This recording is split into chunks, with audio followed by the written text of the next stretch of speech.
নমস্কাৰ ছাত্ৰ ছাত্ৰীসকল, আজি মই তোমালোকৰ HS ছেকেণ্ড ইয়াৰৰ সাহিত্য সৌৰভৰ অসমীয়াৰ মই দ্বিতীয়টো লেশ্যন ষ্টাৰ্ট কৰিম। গতিকে তোমালোকে ভালদৰে চাবা। তোমালোকৰ যিটো কিতাপ আছে সেইটো হৈছে সাহিত্য সৌৰভ। গতিকে তোমালোকৰ মই মগনিয়াৰ যিটো আছে সেইটো মই এতিয়া বুজাম, তোমালোকে ভালদৰে চাই যাবা। এই চেপ্টাৰটো আৰম্ভ কৰাৰ আগে মগনিয়াৰ যিটো চুটি গল্প আছে তাৰে আমি লেখকজনৰ নাম জানিম। তেওঁ হৈছে যতীন্দ্ৰনাথ দুৱৰা। গতিকে তেওঁ এই বাৰ্তাটোৰ জৰিয়তে কি কৰিব বিচাৰিছে ফাৰ্ষ্টখিনি আমি চাই ল'ম। পাঠটো নিৰ্বাচন কৰাৰ উদ্দেশ্য। কথা কবিতা 19 শতিকাৰ এক উল্লেখযোগ্য সৃষ্টি। ৰুছ সাহিত্যিক আইভান তুৰ্গেনেভক ইয়াৰ জনক বুলি কোৱা হয়। যে তোমালোকৰ প্ৰশ্ন আহিব পাৰে যে কথা কবিতাৰ জনক কাক কোৱা হয়? ৰুছ সাহিত্যিক আইভান তুৰ্গেনেভক কোৱা হয়। অসমীয়া ভাষাত প্ৰথম কথা কবিতা ৰচনা কৰে যতীন্দ্ৰনাথ দুৱৰাই। গতিকে আমাৰ অসমীয়া ভাষাত কথা কবিতা মানে যিটো ধৰা কবিতা টাইপতে কিন্তু গল্প হয়, সেইটো তাৰ প্ৰথম লিখিছিল যতীন্দ্ৰনাথ দুৱৰাদেৱে। তেওঁৰ কথা কবিতাৰ পুথিখনৰ নাম হৈছে কথা কবিতা। গতিকে এইটো তোমালোকৰ আহিব পাৰে যে যতীন্দ্ৰনাথ দুৱৰাদেৱৰ কথা কবিতা পুথিখনৰ নাম কি আছিল? কথা কবিতা সম্পৰ্কীয় ছাত্ৰ ছাত্ৰীক অৱগত কৰোৱা হৈছে এই পাঠ নিৰ্বাচনৰ মূল উদ্দেশ্য। পাঠটো অধ্যয়নৰ জৰিয়তে ছাত্ৰ ছাত্ৰীসকলে কবিতা আৰু কথা কবিতাৰ মাজত পাৰ্থক্যখিনি বুজিব পাৰিব। গতিকে এই পাঠটোৰ জৰিয়তে আমি কবিতা আৰু কথা কবিতাৰ মাজত যে আমাৰ কি ডিফাৰেঞ্চ আছে আমি সেইখিনি বুজিব পাৰিম। গতিকে তোমালোকে চাই থাকিবা। এবাৰ লেখকৰ পৰিচয়। 1892 চনত শিৱসাগৰৰ আমোলাপট্টিত যতীন্দ্ৰনাথ দুৱৰাৰ জন্ম হয়। 1919 চনত তেওঁ শিৱসাগৰৰ চৰকাৰী উচ্চ ইংৰাজী বিদ্যালয়ৰ পৰা প্ৰৱেশিকা পৰীক্ষাত উত্তীৰ্ণ হয়। উচ্চ শিক্ষাৰ্থে তেওঁ কটন কলেজত নামভৰ্তি কৰিছিল যদিও পিছত কলিকতালৈ গৈ স্কটিছ চাৰ্চ কলেজৰ পৰা BA পাছ কৰে। তাৰ পিছত আইন আৰু MA শিক্ষা আধাতে সামৰি শিৱসাগৰলৈ উভতি আহে। ডিব্ৰুগড়ৰ জৰ্জ ইনষ্টিটিউচনত দুৱৰাই পোনপ্ৰথমে শিক্ষকতা কৰিবলৈ লয়। তাৰ পাছত স্কটিছ চাৰ্চ কলেজিয়েট স্কুলত বহু বছৰ শিক্ষকতা কৰে। কিছুদিন কলকাতা বিশ্ববিদ্যালয়ৰ MA শ্ৰেণীতো অংশকালীন অধ্যাপক হিচাপে কাম কৰিছিল। 1945 চনৰ ডিব্ৰুগড়ত হনুমান বক্স সুৰশ্মল কানৈ কলেজ স্থাপিত হোৱাত দুৱৰা অসমীয়া বিভাগৰ মুখ্য অধ্যাপক পদত নিযুক্ত হয়। এই পদৰ পৰাই তেওঁ চাকৰি জীৱনৰ পৰা অৱসৰ গ্ৰহণ কৰে। ছাত্ৰাৱস্থাৰ পৰাই কবিতা ৰচনা কৰা দুৱৰাৰ কবিতাৰ পুথিকেইখন হ'ল উমৰ তীৰ্থ, আপোন সুৰ, বন ফুল, মিলনৰ সুৰ আৰু মৰমৰ সুৰ। কথা কবিতা একমাত্ৰ কথা কবিতা পুথি। ফাৰ্চী চুফী কবি উমৰ খায়ামৰ ৰুবায়তৰ প্ৰথম অসমীয়ালৈ ভাৱানুবাদ কৰি দুৱৰাই উমৰ তীৰ্থ পুথিখনি ৰচনা কৰে। বনফুল কবিতা পুথিৰ বাবে দুৱৰাই সাহিত্য একাডেমী বঁটা লাভ কৰে। এই বঁটা লাভ কৰা তেওঁৱেই প্ৰথম অসমীয়া। 1955 চনৰ গুৱাহাটীত অনুষ্ঠিত অসম সাহিত্য সভাৰ চতুৰ্বিংশ অধিৱেশনত দুৱৰাই সভাপতিত্ব কৰিছিল। 1964 চনৰ শিৱসাগৰত তেওঁৰ মৃত্যু হয়। গতিকে যতীন্দ্ৰনাথ দুৱৰাদেৱৰ এইখিনিয়ে আছিল জীৱনকালৰ যিখিনি আছে, তেওঁ যিখিনি কৰি থৈ গৈছে এইখিনি আছিল। গতিকে তোমালোকে এতিয়া মূল কথাখিনি চাবা যে কথা কবিতাৰ তেওঁ যিটো আছে মগনিয়াৰ তাতে কি কি কৈছে। আৰু তোমালোকৰ মই ডেইলি নতুন চেপ্টাৰ তোমালোকক বুজাই থাকোঁ আৰু লগতে প্ৰশ্ন উত্তৰ দি থাকোঁ। গতিকে তোমালোকে ভিডিঅ'বোৰ শ্বেয়াৰ কৰি দিবা তোমালোকৰ বন্ধু বান্ধৱীসকলৰ সৈতে। যিসকলে ভাল পায় তেওঁলোকে লাইক আৰু শ্বেয়াৰ কৰি দিবা বেলেগৰ লগত। বহুতে এতিয়া বাৰু দিছা, মই মাজতে দেখিছিলোঁ যে কিছুমানে আনছাবস্ক্ৰাইব কৰি দিছিলা কৰি ছাবস্ক্ৰাইব কৰি কেনে, কিন্তু বৰ্তমান তোমালোকে আৰু সেইটো পুনৰ ছাবস্ক্ৰাইব কৰি আছা, সেইটো দেখি ভাল লাগিছে। তাৰোপৰি তোমালোকৰ ধৰা HSৰ বহুতবিলাক ষ্টুডেণ্ট আছে, গতিকে তেওঁলোককো শ্বেয়াৰ কৰি দিবা। একদম ইজি মই মেথডত বুজাই দিম। তাৰোপৰি মই গণিত, ইংলিছ সকলো ছাবজেক্টে কভাৰ কৰিম, কিন্তু ময়ো পঢ়ি আছোঁ। গতিকে মই ইমান টাইম নাপাওঁ, গতিকে যিখিনি টাইম মিলে সেইখিনিতে মই কৰি দিওঁ। গতিকে তোমালোকে যিখিনি পাৰা শ্বেয়াৰ কৰি দিবা আৰু ধৰা তাৰোপৰি কওঁ যে তোমালোকে যিখিনি বুজি নোপোৱা মোক কমেণ্টতো কৈ দিব পাৰা, মই সেইখিনি নেক্সট যেতিয়া ভিডিঅ' বনাম তেতিয়া মই তোমালোকক দিব পাৰিম। গতিকে এতিয়া চাবা মূল পাঠ। মই বাটেদি গৈ আছিলোঁ, এটা বুঢ়া বেমাৰী হাড় ছাল ওলোৱা মগনিয়াৰ আহি মোৰ ওচৰত থিয় হ'লহি।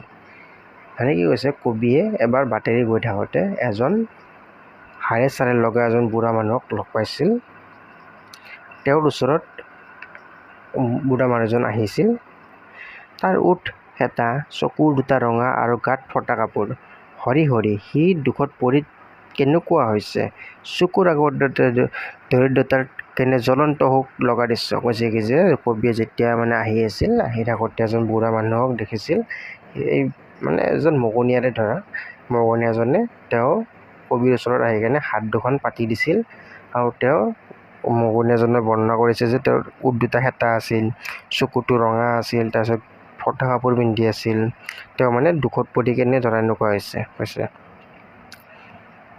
সি সেই উখহা অপৰিষ্কাৰ হাতখন মোক মেলি সহায় খুজিলে। মই চোলাৰ মূৰত হাত সোমাই একো নাপালোঁ, টকা নাই, ঘড়ী নাই, অইন কি এখন উৰুমালো নাই। মানে কৈছে কি যে যেতিয়া কবিৰ ওচৰত তেওঁ আহি কবিৰ ওচৰত মানে হাত পাতি দিছিল, কবিয়ে তেতিয়া তেওঁৰ পকেটত মানে হাত ভৰাই দেখিছে যে তেওঁৰ হাতত 1 টকাও নাই, লগতে ঘড়ীও নাই, আনকি ৰুমালো নাছিল। গতিকে তাৰপিছত কৈছে, মই মোৰ লগত একোকে অনা নাছিলোঁ। মগনিয়াটোৱে তেতিয়া মোৰ ওচৰতে হাত পাতি থিয় হৈ আছে আৰু তাৰ দুৰ্বল শৰীৰ কঁপিবলৈ ধৰিছে। কৈছে কি যে কবিয়ে যেতিয়া তাৰ মানে কবিজনৰ মানে পকেটত একো পোৱা নাছিল, তেতিয়ালৈকে মানে কি মানুহজনে কবিৰ ওচৰত মানে হাতখন পাতিয়ে ধৰিছে আৰু তেওঁৰ দেহাটো কঁপিব ধৰিছিল।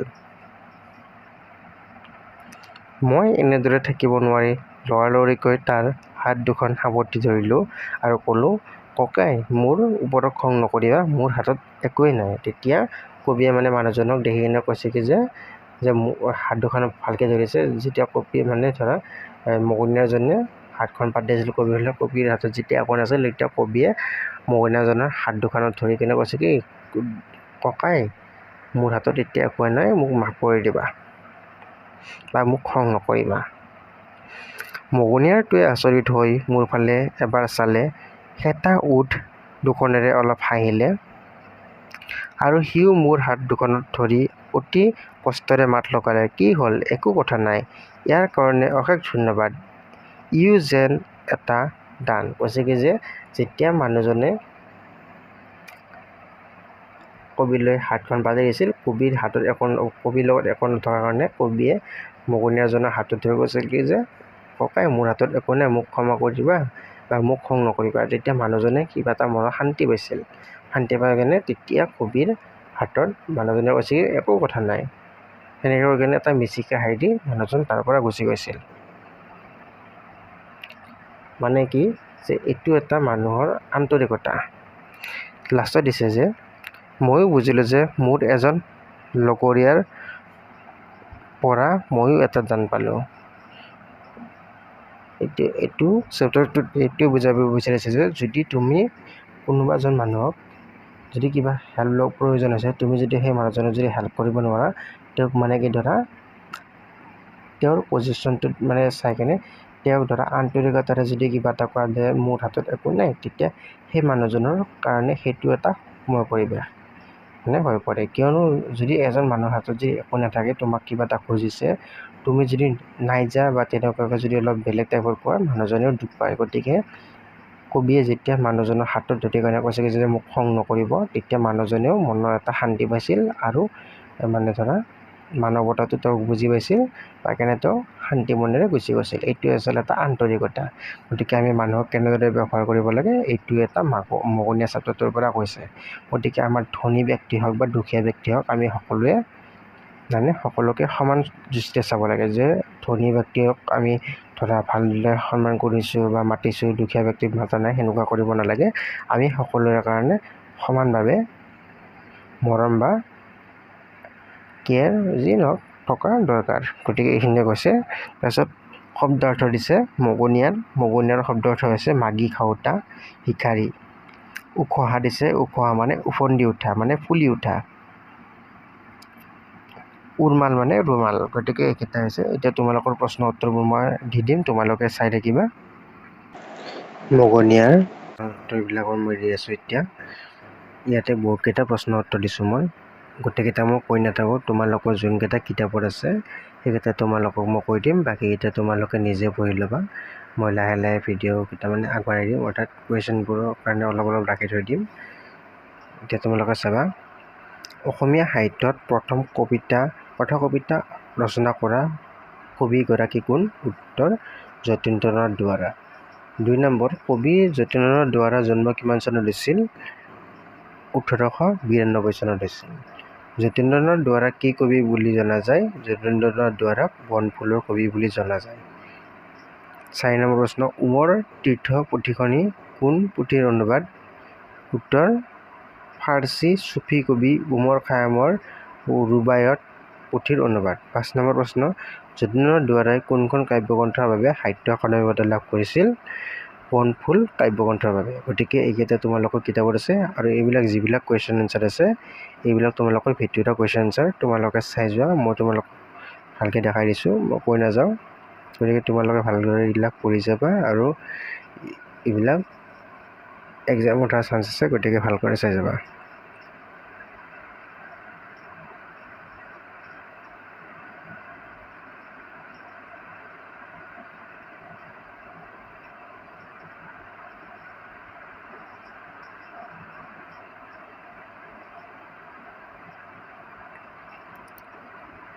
এতিয়া চমু উত্তৰ প্ৰশ্ন আছে। কথা কবিতা বুলিলে কি বুজা?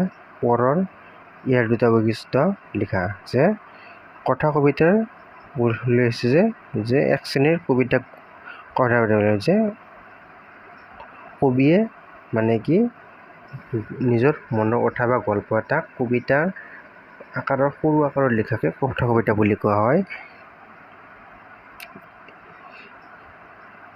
কথা কবিতাৰ বৈশিষ্ট্য দুটা হৈছে যে কথা কবিতাত ৰূপকৰ সমাৱেশ থাকে, কথা কবিতাত এটাই মাত্ৰ কেন্দ্ৰস্থ ভাৱ থাকে।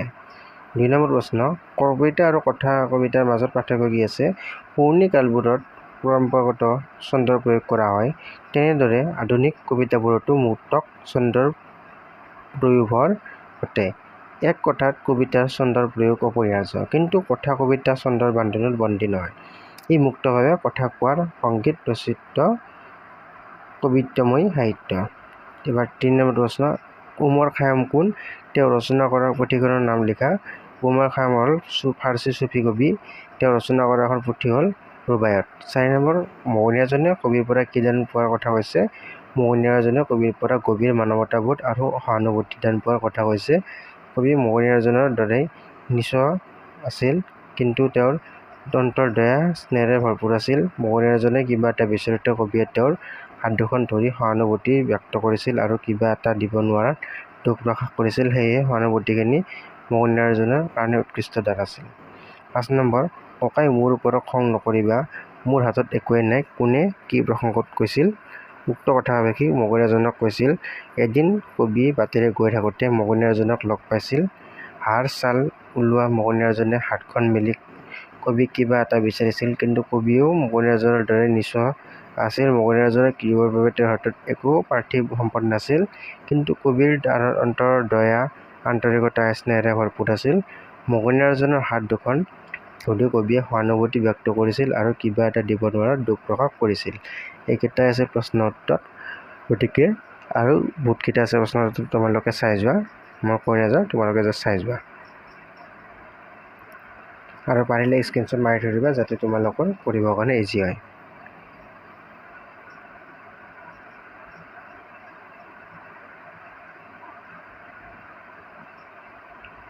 ভিডিঅ'টো ৰখাই ৰখাই তোমালোকে স্ক্ৰীনশ্বটবোৰ মাৰিবা, যাতে তোমালোকৰ ভালদৰে কুৱেশ্যনটো বা এনচাৰটো ভালদৰে আহে।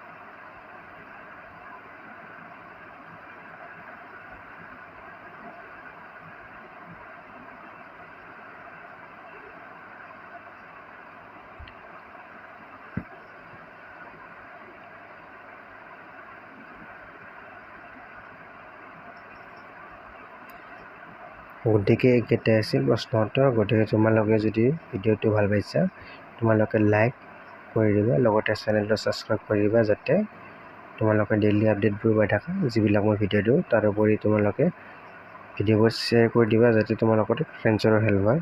তাৰোপৰি মই ক্লাছ 2ৰ পৰা ক্লাছ 12লৈকে ডিগ্ৰীৰ 8টা ছেমিষ্টাৰৰ অসমীয়া, এডুকেশ্যন, ইকনমিক্স, হিন্দী এই 4টা মেজৰৰ ছাবজেক্ট কাভাৰ কৰিম। তাৰোপৰি মাষ্টাৰ ডিগ্ৰীৰ অসমীয়া,